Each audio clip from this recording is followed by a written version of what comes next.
Hello friends, நான் உங்க SKA பேசுறேன். மக்கள் ஓட்டு போட்டு நீங்க வேணாம்னு தூக்கி எறிஞ்சு 4 மாசத்துல அண்ணா அறிவாலயத்துல உட்கார்ந்து திமுக ஒரு முடிவு எடுத்திருக்கு.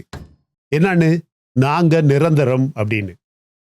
தோத்த கட்சி பாடம் கத்துக்கல மை டியர் ஃப்ரெண்ட்ஸ். அது இன்னும் தமிழ்நாட்டில் ஆட்சி என்பது தன்னுடைய சொந்த சொத்துன்னு தானே நினைக்குது. அந்த மனநிலையை அவங்க தலைவரே ஸ்டாலின் அவர்களே நேற்று மேடையில வாய் விட்டு சொல்லிட்டார். அதே கூட்டத்தில் அவங்க கட்சிக்குள்ள இருக்கிற கட்சி மாவட்டங்கள் 77 இருந்து 110 ஆக்கியிருக்கிறாங்க. இது அரசு மாவட்டம் கிடையாது. தமிழ்நாட்டில் அரசு மாவட்டம் 38 தான். ஆனா அரசு மாவட்டம் மாறல. இது திமுக கட்சிக்குள்ள அவங்க வேலைக்காக பிரிச்சு வச்சிருக்கக்கூடிய கட்சி மாவட்டங்கள். 2 சட்டமன்ற தொகுதிக்கு ஒரு கட்சி மாவட்டம், அதுக்கு ஒரு மாவட்ட செயலாளர். அந்த ஒரே ஒரு கூட்டத்தில் ஏவா வேலு, ஆர் காந்தி, ஆவுடையப்பன், இது மாதிரி கலைஞர் காலத்தில் இருந்த ஊரை ஆண்ட 13 மாவட்ட செயலர்களுடைய பதவி பறிபோயிருக்கு. எல்லாரும் இதை இளைஞர்களுக்கு வாய்ப்பு அப்படின்னு எழுதுறாங்க. இல்ல ஃப்ரெண்ட்ஸ், இது ஒரு ரிமோட்டை ஒரே கையில கொண்டு போய் வைக்கிற வேலை. அதைத்தான் இந்த வீடியோல நாம ப்ரூஃபோட ஆதாரங்களோட காட்ட போறேன். கடைசி வரைக்கும் பாருங்க. முதல்ல அந்த முக்கியமான வார்த்தை.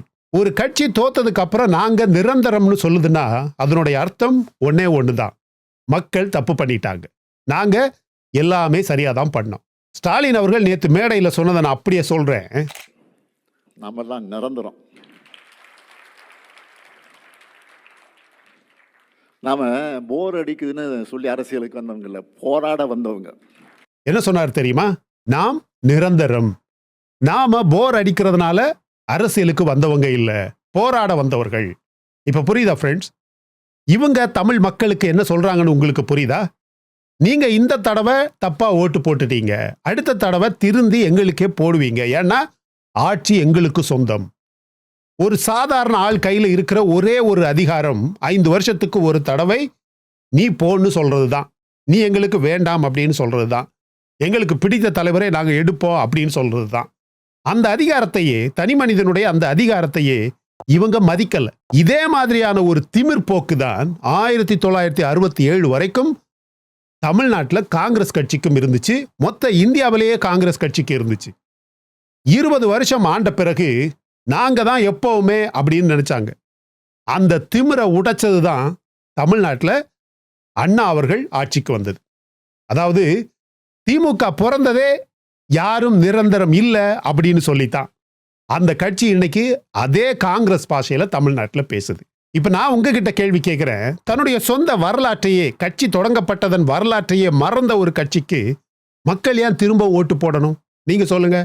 அந்த வாக்கியத்துல இன்னொரு வார்த்தை, முக்கியமான வார்த்தை இருக்கு மை டியர் ஃப்ரெண்ட்ஸ். போர் அடிச்சு நாங்க அரசியலுக்கு வந்தவங்க இல்ல.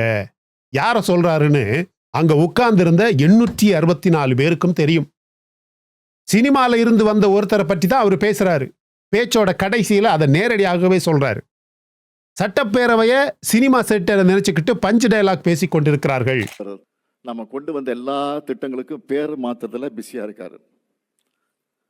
சட்டப்பேரவைய சினிமா செட்டு நினைச்சு பஞ்ச் டயலாக். இப்போது இருக்கக்கூடிய அரசு திட்டங்களுடைய பேரை மாத்துது. திட்டங்களுடைய பேரை மாத்துறதை பற்றி கேள்வி கேட்கறது ஒரு சரியான கேள்வி. எதிர்கட்சி அதைத்தான் கேட்கணும். எதிர்கட்சி அப்படி கேட்கத்தான் வேணும். ஆனா போர் அடிச்சு வந்தவன்னு ஒருத்தரை கிண்டல் பண்ணும்போது இவங்க உண்மையா கிண்டல் பண்றது அந்த தனிப்பட்ட மனிதரை கிடையாது, அவருக்கு ஓட்டு போட்ட கோடிக்கணக்கான தமிழ் மக்களை. நீங்க ஒரு போர் அடிச்ச ஆளுக்கு ஓட்டு போட்ட முட்டாள்கள்னு சொல்லாம சொல்றாரு ஸ்டாலின் அவர்கள். தோத்த கட்சி மக்கள் கிட்ட கேட்க வேண்டிய கேள்வி என்ன தெரியுமா? நீங்க ஏன் எங்களை விட்டு போயிட்டீங்க, நாங்க அப்படி என்ன தப்பு பண்ணோம் அப்படின்னு அவங்களே கேள்வி கேட்டுக்கிறது. அதை விட்டுட்டு நீங்க யாருக்காக போனீங்க பாருங்க, நீங்க யாருக்காக ஓட்டு போட்டிருக்கீங்க பாருங்க. மக்களுடைய புத்திய, மக்களுடைய சுய நினைவை, மக்களுடைய பகுத்தறிவை இவங்க சந்தேகப்படுறது, மதிக்காம இருக்கிறது. இதுக்கு பேரு இவங்க செய்யறது சுய பரிசோதனை கிடையாது. இது அதே திமிருடைய இன்னொரு முகம். இதுக்கெல்லாம் ஒரு சின்ன ஆலபியும் அதே பேச்சில் வச்சிருக்காங்க. ஊருக்கே வெளிச்சம் கொடுக்கும் விளக்குக்கு. அதை எல்லாத்தையும் படிச்சு நான் உள்வாங்கி இருக்கிறேன். ஊருக்கே வெளிச்சம் கொடுக்கிற விளக்குக்கு தனக்கு கீழே இருக்கக்கூடிய இருட்டு தெரியாது, தனக்கு கீழே இருக்கும் இருட்டு தெரியாது அப்படின்னு பேசுறாரு. அழகான வார்த்தை. ஆனா ஒரே பேச்சுல எங்க கீழே இருக்கிற இருட்டு எங்களுக்கே தெரியலன்னு சொல்லிட்டு அதே மூச்சுல நாங்க நிரந்தரம் அப்படின்னு சொன்னா பணிவு பேப்பர்ல இருந்து வருது அப்படின்னு சொல்லலாம்.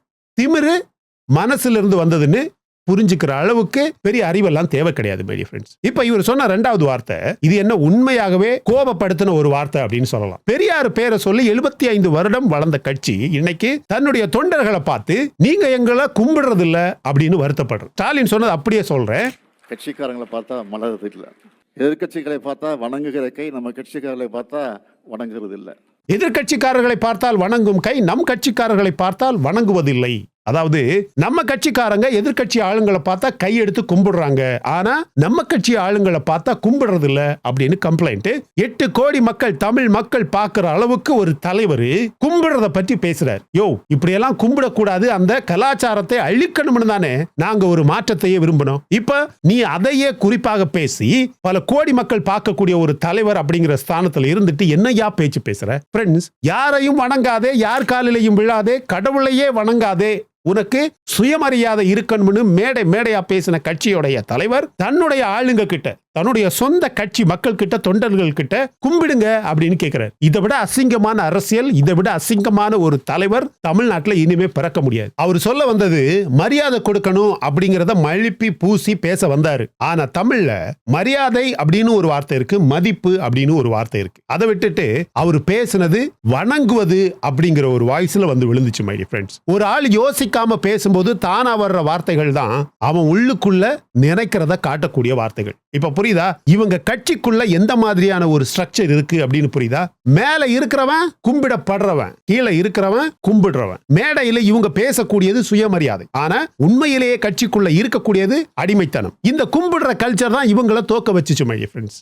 அதுவும் இன்னும் கூட இவங்களுக்கு புரியல. எந்த கட்சியில தொண்டன் தலைவனை கும்பிடுறானோ அந்த கட்சியில யாரும் மேல பார்த்து தப்பு நடக்குது, இவங்க தவறு செய்யறாங்க அப்படின்னு சொல்லவே மாட்டான். தலைவரே எல்லாமே நல்லா தான் இருக்கு, ஊரே நம்ம பக்கம் தான் அப்படின்னு சொல்லுவான். இதத்தான் சபரீசன் சொல்லிக்கிட்டு இருந்தாரு, இதத்தான் கே நேரு சொல்லிக்கிட்டு இருந்தாரு, இதத்தான் இந்த ஏவா வேலு சொல்லிக்கிட்டு இருந்தாரு. 2026 தேர்தல்ல கிரவுண்ட்ல என்ன நடக்குதுன்னு திமுகவுக்கு ரிசல்ட் வந்ததுக்கு அப்புறம் தான் தெரிஞ்சது. அதையும் கரெக்டாக டைசெக்ட் பண்ணி ரிசர்ச் எடுத்து அதில் உள்ள உண்மையான கோர் இன்சைட்ஸை புரிஞ்சுக்கிற அளவுக்கு அங்க பக்குவமாக படித்த அறிவுள்ளவன் எவனுமே கிடையாது. ஏன்? கும்பிடுற கை உண்மையை எப்பவுமே ரிப்போர்ட்டாக எழுதாது. அந்த பழக்கத்தை உடைக்கிறது தான் ஒரு கட்சிக்கு ரியல் மாற்றமான இந்த பேச்சு. இவர் இன்னைக்கு பேசியிருக்கக்கூடிய இந்த பேச்சு அந்த ஸ்ட்ரக்சரை உடைக்கல. இன்னும் நீங்க எங்களை கும்பிடணும் அப்படின்னு கேட்டுச்சு. நேரடியாக, வெளிப்படையாக, ஓப்பனாக கேட்டுச்சு மை டியர் ஃப்ரெண்ட்ஸ். நாங்க நிரந்தரம், எங்களை நீங்க கும்பிடணும். இந்த ரெண்டையும் நீங்க பக்கத்துல வச்சு பாருங்க. இது ஒரு ஜனநாயக கட்சி பேசுற பாஷையே கிடையாது, இது ஒரு ராஜ குடும்பம் பேசுற பாஷை. அதையும் பெரியார் படத்துக்கு கீழே நின்னுட்டு இவர் பேசுறாரு. இப்ப அவர் பேசின இதே பேச்சுல தன்னுடைய கட்சியின் தோல்விக்கு, தன்னுடைய சொந்த தோல்விக்கு யார் பொறுப்பு, யார் காரணம் அப்படின்னு சொல்றாரு பாருங்க. கீழே இருக்கிறவன் ஸ்டாலின் மேடையில நின்று இந்த கருத்தை சொல்றாரு. மை டியர் ஃப்ரெண்ட்ஸ், நாம் தோல்வி அடைய பல காரணங்கள் இருப்பினும், இப்படி தோத்ததுக்கு பல காரணங்கள் இருக்கு. அதுல மற்றொன்று நிர்வாகிகளோட செயல்பாடுகள், நிர்வாகிகளின் செயல்பாடுகளும் அதில் ஒன்று. அப்புறம் ஒரு மாவட்ட செயலாளரை மட்டும் வைத்து கட்சியை வளர்த்துவிட முடியாது. ஒரு எம்எல்ஏ மட்டுமே வலிமையாக இருந்தால் வெற்றி பெற்றுவிட முடியாது. சரி, ஒரு சிம்பிள் கேள்வி, 234 தொகுதியில நிக்கணும்னு வேட்பாளர்களை தேர்ந்தெடுத்தது ஒரு கிளை செயலாளரா, ஒரு சாதாரண தொண்டரா? பிரச்சாரத்துல என்ன பேசணும்னு முடிவு பண்ணது ஒரு ஒன்றிய செயலாளரா? கூட்டணியில யாருக்கு எத்தனை சீட்டு, எந்த சீட்டு, எந்த லொகேஷன் கொடுக்கணும்னு முடிவு பண்ணது ஒரு நகர செயலாளரா? இல்ல ஃப்ரெண்ட்ஸ், இந்த 3-4 முடிவுகளுமே அறிவாலயத்துல ஒரே ஒரு ரூம்ல ஒரே ஒரு டேபிள்ல தான் நடந்துச்சு. அதுல முக்கியமாக முடிவுகளை இப்படித்தான் முடிவெடுத்தது உதயநிதி, ஸ்டாலின், சபரீசன். நாம சொன்ன இந்த 3-4 விஷயங்கள் தான் ஒரு தேர்தலுடைய விளைவுகளை, ரிசல்ட்டை 80-90% முடிவு பண்ணக்கூடியது. அந்த 3 பற்றி இந்த பேச்சுல ஒரு வார்த்தை கூட கிடையாது. எங்களுக்கு தோல்வி வந்திருக்குன்னா ஏதோ தப்பு நடந்திருக்கு, சோ நாங்க தப்ப ஒத்துக்கிறோம் அப்படின்னு மேடையில சொல்லிட்டு, தப்பு யாருடையதுன்னு பார்த்தா மாவட்ட செயலாளர், எம்எல்ஏ, கிளை செயலகம், நகர செயலகம் அப்படின்னு எங்களை தவிர வேற எல்லார்கிட்டையுமே தப்பு. மேல இருக்கக்கூடிய ஒருத்தர் மேற்கூட கிடையாது. தலைமை ஒத்துக்கிட்ட ஒரே தப்பு என்னது? எனக்கு தெரியல அப்படிங்கிறது தான். ஆனா ஃப்ரெண்ட்ஸ், ஒரு தலைவருக்கு தன்னுடைய கட்சியில என்ன நடக்குதுன்னு தெரியலன்னா அதுதான் அந்த தலைவருடைய மிகப்பெரிய தப்பு. அதை பொறுப்பா ஒத்துக்கிறதுக்கு பதிலா கீழே இருக்கிறவன் மேல தப்ப தள்ளி விட்டுட்டாங்க. சரி, அன்னைக்கு போட்ட தீர்மானங்கள், நேற்று போட்ட தீர்மானங்கள், கட்சி மாவட்டம் 77 110, 2 தொகுதிக்கு ஒரு மாவட்டம், ஒரு கட்சி மாவட்டம். கிளை செயலாளர் 45 வயதுக்கு கீழே அதிகபட்சம் 2 தடவை தான் கிளை செயலாளரா இருக்க முடியும். வட்ட செயலாளர் 50 வயது, 2 தடவை தான் வட்டச் செயலாளராக இருக்க முடியும். பகுதி ஒன்றிய நகரச் செயலாளர் 60 வயதுக்கு கீழே தான் இருக்க முடியும். 2 தடவை தான் பகுதி ஒன்றிய நகரச் செயலாளராக இருக்க முடியும். மாவட்ட செயலாளர் 70 வயசுக்கு கீழே இருக்கணும். 3 தடவை மாவட்ட செயலாளராக இருக்கலாம். மாநகர செயலாளர்னு ஒரு பதவி இருந்துச்சு. அந்த பதவியை இப்ப இந்த புதிய திட்டத்துல அப்படியே திமுக தூக்கிட்டாங்க. இந்த 70 வயது ரூல் இருக்கு பாத்தீங்களா? இந்த 70 வயது ரூல்ல திருவண்ணாமலை தெற்கு ஏவாவேலு 75 வயது, ராணிப்பேட்டை ஆர் காந்தி 80 வயது, நெல்லை மேற்கு ஆவுடையப்பன் 81 வயது, புதுக்கோட்டை தெற்கு ரகுபதி 76 வயது. இப்படி 13 பேர் ஒரே நாள்ல வெளியே அவுட். ஆனா இவங்கள சிலருக்கு துணை பொதுச் செயலாளர் பதவி கொடுக்க போறான்னு பேசிக்கிறாங்க. அதாவது ஊர்ல ராஜாவா இருந்தவன் போறான், அறிவாலயம்ல அவனுக்கு ஒரு புதிய செயர். கட்சி மாவட்டத்துக்கு வயது வரம்பு, தலைமை கழகத்துக்கு வரம்பு கிடையாது. இதுதான் இவங்க சொன்ன கசப்பான ஒரு மருந்து மையம். திராவிட முன்னேற்ற கழகத்தினுடைய நிர்வாக அமைப்பில் பல மாறுதல்களை செய்ய இருக்கிறேன். இதெல்லாம் கடுமையானதாக தான் இருக்கும், சிலருக்கு கசப்பானதாக இருக்கும். கசப்பு தான் உடம்புக்கு நன்மை செய்யும். கசப்பு கீழே இருக்கிறவனுக்கு, சுகர் மேல இருக்கிறவனுக்கு. இந்த தீர்மானங்கள் ஒண்ணு கூட இளைஞர்களுக்காக போட்டது கிடையாது ஃப்ரெண்ட்ஸ். இது நாலுமே, இந்த 4 தீர்மானங்களுமே ஒரே ஒரு சிக்கலை, ஒரே ஒரு ப்ராப்ளத்தை சால்வ் பண்றதுக்காக போடப்பட்டது. என்னது? தலைமைக்கு பிடிக்காத ராஜாக்களை காலி பண்ணணும். 1970ஆம் ஆண்டுகள்ல இருந்தே திராவிட கட்சிகள்ல மாவட்ட செயலாளர்னா ஒரு அமைச்சருக்கு சமம். மை டியர் ஃப்ரெண்ட்ஸ், ஒரு கட்சி மாவட்டத்துக்கு ஒரு ராஜா. அப்படி திமுகவில் இதுவரைக்கும் 77 ராஜாக்கள், ஒவ்வொருத்தர் கையிலையும் 3-4 தொகுதிகள், சொந்த தொண்டர் படைகள், சொந்த பணம், சொந்த ஓட் பேங்க். இவங்க தான் தலைமைக்கும் தொண்டனுக்கும் நடுவுல நிக்கிற மிகப்பெரிய ஒரு அதிகாரம். இவங்களை நேரடியா தூக்கிட்டா ஒவ்வொருத்தரும் தன்னுடைய ஆளுங்களை கூட்டிக்கிட்டு வெளியே போயிடுவான், கட்சி உடையும். அப்ப என்ன பண்ணாங்க? ஒவ்வொரு ராஜாவுடைய ராஜ்யத்தையும் ரொம்ப சின்ன ராஜ்யமாக மாத்திட்டாங்க. 77 110 ஆக்கினா 4 தொகுதி வச்சிருந்த ஒருத்தர் கையில இப்ப 2 தான் பாக்கி. பலம் பாதியா போச்சு. ஆனா யாரையுமே இவங்க கை வைக்கல. அப்படிங்கிற ஒரு இன்டைரக்ட் ட்ரூத், அப்படிங்கிற ஒரு மறைக்க முடியாத உண்மை. 70 வயசு ரூல் போட்டா பழைய ராஜாக்கள் தானாகவே வெளியே போயிடுவாங்க. பழி வாங்குறாங்க அப்படின்னு யாரும் சொல்ல முடியாது, சொல்ல மாட்டாங்க. ரூல் அப்படித்தான்னு சொல்லிடலாம். மீதி இருக்கிறவங்களுக்கு 3 தடவை தான் அப்படின்னு சொன்னா அவங்களுக்கும் இனி ஒரு டேட், அவங்க எப்ப வெளியே போறாங்க அப்படிங்கிறத, 2 முறை ஏற்கனவே செயலரா இருந்தவர்களுக்கு அடுத்தது அவங்க எப்ப வெளியே போறாங்க அப்படின்னு ஒரு தேதி இப்பவே பிக்ஸ் பண்ணியாச்சு. கோயம்புத்தூர், தாம்பரம் இது மாதிரியான பகுதிகளில் தனி பலத்தோட இருந்த மாநகர செயலாளர் பதவியையே இந்த திட்டத்தின் கீழே தூக்கிட்டாங்க. இப்ப புரியுதா ஃப்ரெண்ட்ஸ்? 4 தீர்மானமும் ஒரே திசையில போகுது. நடுவுல இருந்த அதிகாரம் முழுசா காலி. அது எல்லாமே ஒரே ஒரு இடத்துக்காக. இதுல மிக முக்கியமான விஷயம், அந்த இடம் எதுன்னு ஏற்கனவே தீர்மானத்துல எழுதி வச்சிருக்காங்க. இது 110 கட்சி மாவட்டம் அப்படின்னு நம்ம சொல்றோம்ல, அந்த மாவட்டங்கள், அந்த எல்லையை டிரா பண்றது யாரு?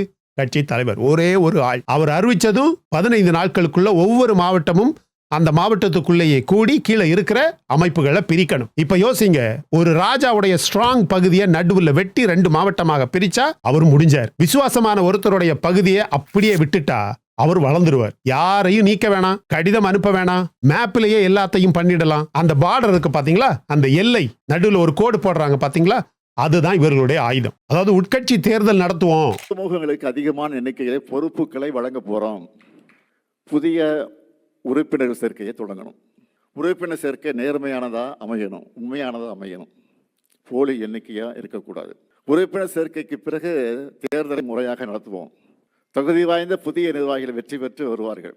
நியமனங்களாக இல்லாம தேர்தல் மூலமா ஜெயிக்கிறவங்க சிறப்பா செயல்படுவாங்க. எனக்கு நம்பிக்கை உங்களுக்கு மட்டும் இல்லை, எனக்கு இருக்கு அப்படின்னு சொன்னாங்க. நியமனமா இல்லாம தேர்தலில் ஜெயிச்சு வர்றவங்க நல்லா வேலை செய்வாங்கன்னு சொல்றாரு. இதுவும் ஒரு நாடகம் தான். ஏன்னு நான் சொல்லக்கூடிய இந்த வரிசையை பாருங்க. முதல்ல மேப், அத தலைவர் வரைகிறார். அப்புறம் உறுப்பினர் சேர்க்கை, அத தலைமை ஒப்புதல் கொடுக்கும். அதுக்கப்புறம் தான் தேர்தல்.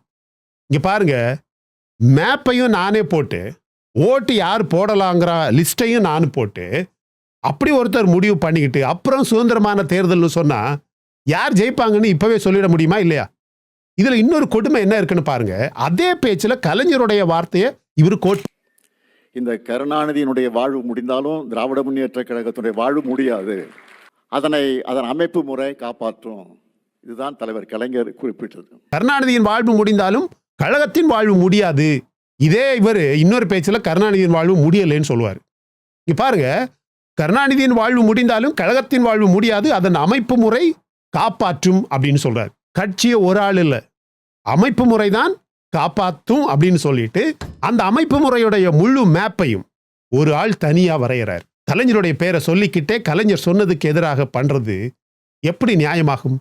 இன்னொரு விஷயம் சொல்றேன், மாவட்ட செயலாளர்களுக்கு முதல்ல 2 தடவைன்னு தான் கொண்டு வந்தாங்க. கூட்டத்தில் ராஜாக்கள் சண்டை போட்டு அதை 3 முறை ஆக்கியிருக்காங்க அப்படிங்கிறது உண்மை. அவங்க ஜெயிச்ச மாதிரி ஃபீல் பண்ணிட்டு எல்லாருமே வீட்டுக்கு போனாங்க. ஆனா மேப் தலைவர் கையில இருக்கும்போது அது 1 தடவையா 2 தடவையா 3 தடவையா எத்தனையா இருந்தாலும் ஒரு மாவட்டத்தை 2ஆ வெட்டினா அந்த ராஜா கதை முடிஞ்சது அப்படின்னு இவர் முடிவு பண்ணார். அந்த ராஜாக்கள் எத்தனை முறை அப்படிங்கிற வாதத்துல ஜெயிச்சிருக்கலாம், ஆனா தலைவர் எப்படி ஜெயிச்சாருன்னா அந்த மேப்ல ஜெயிச்சார். இது அரசியல் தந்திரம் கலந்த ஒரு கச்சிதமான வேலை மை டியர் ஃப்ரெண்ட்ஸ், அதை நான் மறுக்கல. ஆனா இது ஜனநாயகமான ஒரு வேலையா அப்படின்னு கேட்டா கிடையவே கிடையாது. இந்தியாவில் லோக்சபா தொகுதியோட எல்லையை வரைகிறது ஓய்வு பெற்ற சுப்ரீம் கோர்ட் நீதிபதி தலைமையில ஒரு டீலிமிட்டேஷன் கமிஷன். பிஎம் கிடையாது, எந்த தலைவரும் கிடையாது, எந்த கட்சி தலைவரும் கிடையாது. அதனாலதான் 75 வருடமாக எத்தனை ஆட்சி மாறினாலும் நம்ம நாடு உடையல. எல்லை ஒரு ஆள் கையில இல்லாதது தான் இந்தியாவுடைய உண்மையான பலம். அந்த அதிகாரத்தை ஒரே கட்சி ஒரே ஒரு ஆள் கையில வச்சுக்கிட்டா அது அந்த கட்சியுடைய ப்ராப்ளம் கிடையாது மை டியர் ஃப்ரெண்ட்ஸ். அது தமிழ்நாட்டின் ஜனநாயகத்துக்கே ஒரு வீக் லிங்க். இப்போ இந்த ஏணி யாருக்கானதுன்னு நீங்க பார்க்கணும். கிளைக்கு 45, வட்டத்துக்கு 50, பகுதிக்கு 40, கட்சி மாவட்டத்துக்கு 70, கட்சி தலைவர் பதவிக்கு வயது வரம்பு உண்டா? இல்ல. எத்தனை முறை அப்படின்னு வரம்பு உண்டா? இல்ல. ஸ்டாலின் வயது இன்னைக்கு 73. அதாவது இன்னைக்கு அவர் கட்சியில தன்னுடைய கட்சியில அவர் போட்ட ரூல் முறைப்படி பார்த்தா அவரு ஒரு மாவட்ட செயலாளராக கூட இருக்க முடியாது. ஆனா ஒரு கட்சியின் தலைவராக இருக்க முடியும். திமுக அப்படிங்கிற ஒரு கட்சி தமிழ்நாட்டில் தொடங்கப்பட்டு 77 வருஷத்துல தலைவர் அப்படிங்கிற பதவி 3 பேருக்கு தான் இருந்திருக்கு. அண்ணா அவர்கள், அப்புறம் 49 வருஷம் கலைஞர், அப்புறம் இப்ப ஸ்டாலின். மாவட்ட செயலாளருக்கு 3 தடவை, தலைவர் பதவிக்கு 77 வருஷத்துல 3 ஆட்கள். ஆனா கீழே போக போக கண்டிஷன்ஸ் அதிகம், ரூல் அதிகம், சட்டம் அதிகம். மேல போக போக ரூலே கிடையாது, சட்டமே கிடையாது, கண்டிஷன்ஸ் 0. இந்த ஏணி இளைஞர்கள் மேல போறதுக்காக கட்டப்பட்ட ஒரு புதிய ஏணி. கட்சி மாற்றம் வந்து இது இளைஞர்களுக்காக செய்யப்படுற ஒரு புதிய மாற்றம் அப்படின்னு சொல்றதெல்லாம் அட்டர் நான்சென்ஸ், வெளிவேடத்தனம். இளைஞர்களை கீழே வச்சிருக்கிறதுக்காகவே, குடும்பத்தை தள்ளி வச்சிருக்கிறதுக்காகவே, குடும்பத்தில் இருக்கிறவங்க மட்டும்தான் தலைவர்களாக இருக்கணும், குடும்பத்தில் இருக்கிறவங்க மட்டும்தான் ஆட்சி செய்யணும் அப்படிங்கிறதுக்காக கட்டப்பட்ட ஒரு புதிய கட்டமைப்பு. அதனால திமுக கட்சியில் இருக்கக்கூடிய இளைஞர்களுக்கு ஒன்று நேரடியா நான் சொல்றேன், நீங்க கொடி கட்டினவங்க, பூத்துல நின்னவங்க, கட்சிக்காக உழைச்சவங்க, கிளைக்கு 45 வயதுன்னு சொன்னதும் உங்களுக்கு சந்தோஷம் வந்திருக்கும். அது ஒரு அளவுக்கு நியாயம்தான். ஆனா உங்க மேல உட்கார்ந்து இருந்த ராஜா போறாரு. அவர் இடத்துக்கு யார் வர்றாங்க? நீங்க தேர்தலில் நின்று ஜெயிச்சு வர்றீங்களா, இல்ல மேப்ல யார் ஃபிட் ஆகுறாங்களோ அவர் வர்றாரா? அதுதான் கேள்வி. ராஜா போனா நீங்க தான் மேல போவீங்கன்னு நினைச்சிடாதீங்க. ராஜா போனா நடுவுல யாரும் இல்ல, நீங்களும் தலைமையும் மட்டும்தான். அது உங்களுக்கு புதுசாக திடீர்னு கிடைத்த ஒரு சுதந்திரமா, இல்ல நேரடியா உங்க மேல ஒரு ரிமோட் வருதா? அதை நீங்க தான் முடிவு பண்ணணும் மை ஃப்ரெண்ட்ஸ். திமுக இளைஞர்கள் தான் முடிவு பண்ணணும்.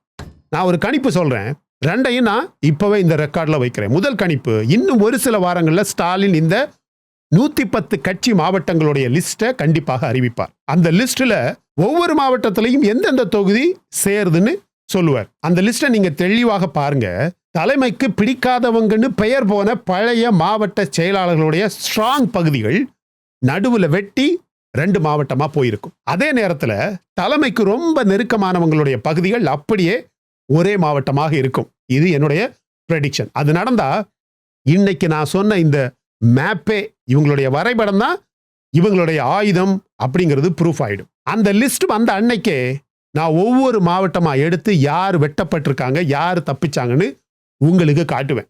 2வது கணிப்பு, இவங்க உட்கட்சி தேர்தல் நடத்துவோம் அப்படின்னு சொன்னாங்கல்ல, அந்த தேர்தல் வரும்போது 110 மாவட்ட செயலாளர் பதவிக்கு போட்டி போட்டு ஓட்டு எடுத்து ஜெயிக்கிறது 20 பேர் இருக்குமா அப்படின்னு கேட்டா மிகப்பெரிய சந்தேகம். அதுல மீதி 90 பேர் இருக்காங்கல்ல, அந்த 90க்கும் அதிகமானவருக்கு மேல ஒருத்தர் தான் நின்னாரு, அவர் ஜெயிச்சாருன்னு போட்டியே இல்லாம இவங்க அனௌன்ஸ் பண்ணுவாங்க. நீங்க பாருங்க, தேர்தல்னு பேர் சொல்லுவாங்க, ஆனா நடக்கிறது கண்டிப்பாக நியமனமா தான் இருக்கும். அப்படி நடந்தா இந்த வீடியோவை நீங்க திரும்ப வந்து பாருங்க. அன்னைக்கு யார் சொன்னது சரின்னு உங்களுக்கே தெரியும். ஒண்ணு மட்டும் நான் நேர்மையா சொல்றேன், எங்களுக்கு ஓட்டு போடாதவங்களுக்கும் சேர்த்து நாங்க போராடுவோம் அப்படின்னு சொன்னாரு.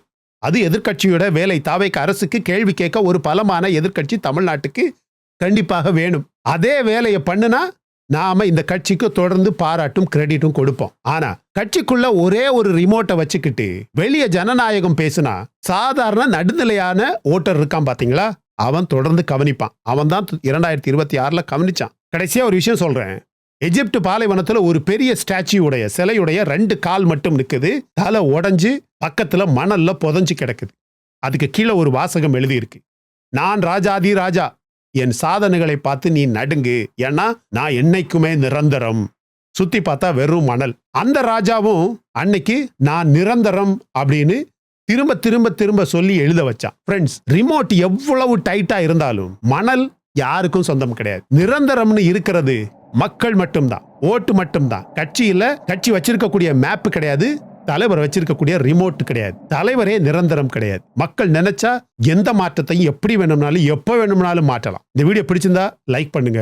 இன்னும் நம்ம சேனல் நீங்க சப்ஸ்கிரைப் பண்ணலனா மற்ற வீடியோஸ் பாருங்க, உங்களுக்கு கண்டிப்பாக பிடிக்கும். பிடிச்சிருந்தா மட்டும் சப்ஸ்கிரைப் பண்ணா போதும். Thank you so much my dear friends watching all my videos and supporting my channel. Until I come back with my next awesome video, it's bye bye from Suresh. Stay safe, stay positive, stay active and stay fit and always dream big in your life. நம்மளால எப்பவுமே எதையுமே எங்கேயுமே சாதிக்க முடியும் அப்படின்னு நம்ம first நம்பணும் my dear friends. And as I always say, please take care of your parents at your home. உங்க அப்பா அம்மாவை உங்க வீட்டிலே வச்சு நல்ல சந்தோஷமா பத்திரமா பாதுகாப்பா பாத்துக்கங்க my dear friends, because it's very very very very important. Thank you.